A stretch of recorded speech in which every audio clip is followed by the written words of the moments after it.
নমস্কার। শ্রী শ্রী মদ্ভাগবত গীতা তৃতীয় অধ্যায় কর্মযোগ শ্লোক 1।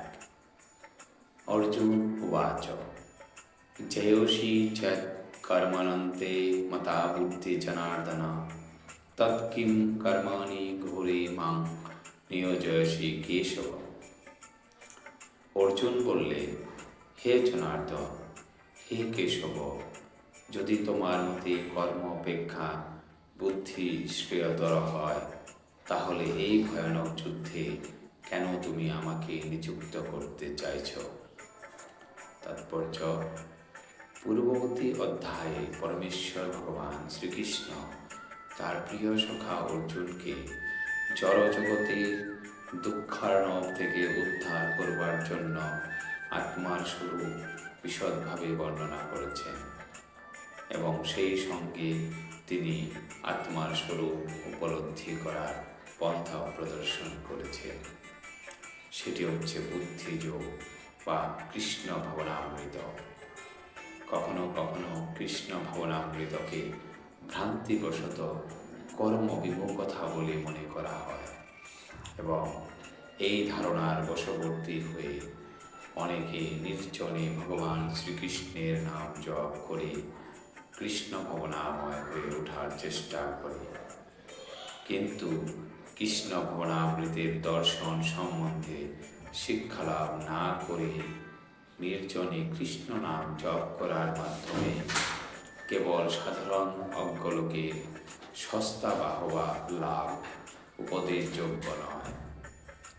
অর্জুন ও বুদ্ধিযোগ বা কৃষ্ণ ভাবনামৃতকে কর্মজীবন থেকে অবসর নেবার নামান্তর বলে বিবেচনা করে নির্জনে কৃচ্ছ সাধনা বা তপচর্যার জীবনযাপন বলে মনে করেছিলেন। পক্ষান্তরে তিনি কৃষ্ণ ভাবনামৃতের অজুহাত দেখিয়ে সুকৌশলে যুদ্ধ থেকে নিরস্ত হতে চেয়েছিলেন। কিন্তু নিষ্ঠাবান শিষ্যের মতো তিনি বিষয়টি তার গুরুদেব ভগবান শ্রীকৃষ্ণের কাছে উপস্থাপন করে তার কর্তব্য সম্বন্ধে জানতে চাইলেন। উত্তরে ভগবান শ্রীকৃষ্ণ এই তৃতীয় অধ্যায় তাকে কর্মযোগ বা কৃষ্ণ ভাবনাময় কর্ম সম্বন্ধে ব্যাখ্যা করে শোনান। শ্লোক 2। ব্যামিশ্রেবেণ শ্রেণেব বাক্যেন বুদ্ধিং ময় শিব মে তদেকং পদনিশ্চিত যেন শ্রেয় হমাপ্যুমায়। অনুবাদ: তোমরা দ্ব্যর্থবোধক বাক্যের দ্বারা আমার বুদ্ধি বিভ্রান্ত হচ্ছে, তাই দয়া করে আমাকে নিশ্চিতভাবে বলো, কোনটি আমার পক্ষে সর্বাপেক্ষা কল্যাণকর। তাৎপর্য: ভগবদ্গীতার ভূমিকা স্বরূপ পূর্ববর্তী অধ্যায়ে সাংখ্যযোগ, বুদ্ধিযোগ, ইন্দ্রিয় সংযম, নিষ্কাম কর্ম এবং কনিষ্ঠ ভক্তির স্থিতি আদি বিভিন্ন পন্থা নিয়ে আলোচনা করা হয়েছে। সেগুলি সবই সংলগ্নভাবে পরিবেশিত হয়েছিল।